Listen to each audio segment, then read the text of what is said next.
নমস্কার বন্ধুরা, পিকুর রান্নাঘরে সবাইকেই স্বাগত। আজকে আমি তৈরি করে দেখাবো শাহি টুকরা। খুব সুন্দর এটা খেতে হয় আর খুব চটজলদি কিন্তু এই রেসিপিটা তৈরি হয়ে যায়। বাচ্চা থেকে বয়স্ক মানুষ সবার খেতে কিন্তু বেশ ভালো লাগে। চলুন তবে করে দেখানো যাক। এখানে আমি ব্রাউন ব্রেড মানে আটার যে ব্রেডটা সেটা নিয়ে নিয়েছি। এখানে আমি 8 পিস মতো নিয়েছি। আপনারা চাইলে ময়দার যে ব্রেডটা সেটাও কিন্তু নিতে পারেন। প্রথমে যে ধারের যে শক্ত অংশটা সেগুলো কিন্তু আমি নেব না, এগুলো কিন্তু আমি অন্য রেসিপিতে কাজে লাগিয়ে দেব। এবার আমি দেখুন মধ্যিখানটা কেটে নেব ঠিক লম্বালম্বি করে। আমি যেইভাবে কাটছি ঠিক সেইভাবে কাটবেন। আপনাদের যদি মনে হয় অন্যরকম শেপে কাটবেন সেক্ষেত্রে সেরকমভাবে কাটতে পারেন। আমি দেখুন প্রত্যেকটা ব্রেড কিন্তু লম্বালম্বি করে কেটে নিয়েছি, সেটা দেখিয়ে দিলাম। এবার আমি গ্যাসের মধ্যে কড়া বসিয়ে দিয়েছি। কড়ার মধ্যে দিয়ে দিলাম 3 টেবিল স্পুন সাদা তেল। তেলটা যখন মোটামুটি গরম হবে, খুব না গরম হয় যেন, তাহলে কিন্তু পাউরুটিগুলো পুড়ে যাওয়ার সম্ভাবনা একটু থেকে যায়। গ্যাসের ফ্লেমটা লো টু মাঝারি করে দিয়ে সমস্ত পাউরুটির টুকরোগুলোকে দিয়ে বেশ লাল করে আমি ভেজে নেব। আর একদিকে গ্যাসে বসিয়ে দিয়েছি 1 লিটার দুধ। এই দুধটাকে কিন্তু আমি 250 গ্রাম করে নেব। এইভাবেই কিন্তু রেসিপিটা তৈরি করতে হবে। খেতে কিন্তু বন্ধুরা ভীষণই ভালো হয়েছিল। আপনারা কোনো অকেশনালি কিন্তু এই রেসিপিটা তৈরি করতে পারেন, বা বাড়িতে কোনো অতিথি অভ্যাগত এলেও কিন্তু এইভাবে তৈরি করে দিতে পারেন। তাদের কিন্তু বেশ ভালোই লাগবে খেতে। এইভাবে আমি প্রত্যেকটা পাউরুটির টুকরোগুলোকে ভেজে নেব লাল লাল করে। পুরোটা দেখবেন বন্ধুরা, না হলে কিন্তু বুঝতে পারবেন না। এবার দুধটা কিন্তু অনবরত জাল দিতে হবে, আর গায়ে যে সরগুলো এসে যাচ্ছে সেগুলো একটু মিশিয়ে দেবেন। এই যে দেখুন আমার প্রত্যেকটি ভাজা হয়ে গেছে, দেখিয়ে দিলাম। এবার এই দুধের মধ্যে আমি দিয়ে দেব 4 টেবিল স্পুন চিনি। আপনারা মিষ্টিটা যে যেরকম খান সেরকম অনুসারে দেবেন। আমি এরকমই দিলাম। এই যে চিনি দেওয়া হয়ে গেল। এবারে আমি এর মধ্যে দিয়ে দেবো 4টে এলাচকে থেঁতো করে রেখেছিলাম, সেটাও দিয়ে দিলাম। আর দিয়ে দিলাম এখানে 100 খোয়া ক্ষীর। যদি আপনাদের অ্যাভেলেবেল না হয় খোয়া ক্ষীরটা, সেক্ষেত্রে এটাকে নাও দিতে পারেন। আমি দিলাম, একটু খেতে বেশি ভালো হবে সেই কারণে। আর এখানে যে 10 টাকার আমুলিয়ার গুঁড়ো দুধটা পাওয়া যায় সেটাকেও দিয়ে দিলাম। সেটাকে দিয়ে ভালো করে আমি দুধের সঙ্গে সমস্ত উপকরণটা ভালো করে মিশিয়ে নেব।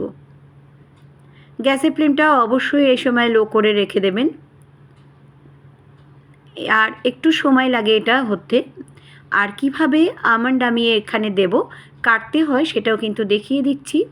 ঠিক এইভাবে কিন্তু আমন্ডটা কাটবেন, লম্বা লম্বা করে কিন্তু কাটতে হবে। আর এখানে আমি পেস্তা দিয়েছি, আপনারা চাইলে অন্যরকম কিছু মেওয়া দিতে পারেন। আমি আমন্ড আর পেস্তা দিয়ে কিন্তু তৈরি করব। এই যে দেখুন লম্বা লম্বি করে দেখিয়ে দিচ্ছি। এবার পেস্তাটাও কেটে নেব এইভাবে।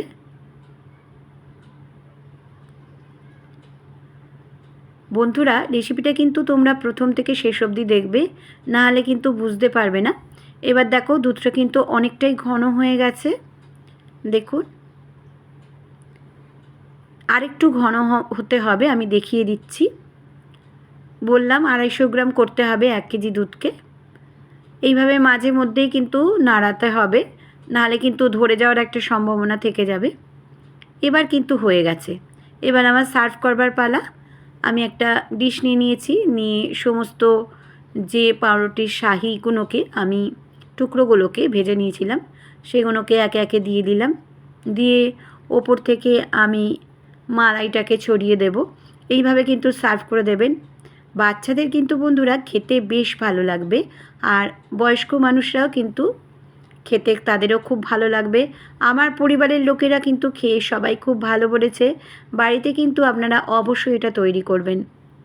এবারে ওপর থেকে একটু ক্ষীরটা যেটা তৈরি করেছি দেখুন একদম হয়ে গেছে, এটাকে এবার দিয়ে দিচ্ছি, সাজিয়ে নিচ্ছি। রেসিপিটি যদি ভালো লেগে থাকে তাহলে অবশ্যই আপনারা সাবস্ক্রাইব করবেন, লাইক করবেন, শেয়ার করবেন, নিচে থাকা বেল বাটনটা প্রেস করে দেবেন, যাতে নতুন নতুন রেসিপি আপনাদের সামনে খুব সহজেই পৌঁছে যায়। প্রত্যেকটা পাউরুটির টুকরোর গায়ে কিন্তু এইভাবে দিয়ে দিতে হবে। আর আমি এটা গরম গরম খেয়ে দেখেছি, খুবই ভালো লাগে। আর ঠান্ডা ঠান্ডা ফ্রিজে রেখে তাতেও বেশ ভালো লাগে। আপনাদের কার কীরকম পছন্দ সেটা আমাকে কমেন্টস করে বলবেন। আমার ইনস্টাগ্রাম আর ফেসবুকে পিকুর রান্নাঘর আছে, চাইলে সেখানেও সদস্য হয়ে যেতে পারেন। এবার দেখুন আমন্ডের টুকরোগুলোকে দিয়ে দেওয়া হচ্ছে ওপরে।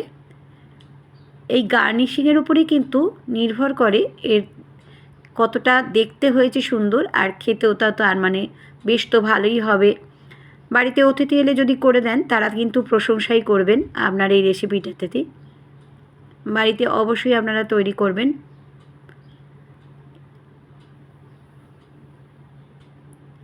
আমি এভাবে কিন্তু সমস্ত আমন্ড আর যে পেস্তাটা কুচিয়ে রেখেছিলাম সেটাকে দিয়ে দিলাম।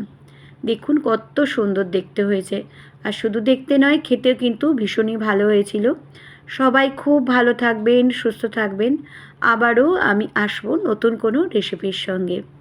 এতক্ষণ আমার সঙ্গে থাকার জন্য ধন্যবাদ।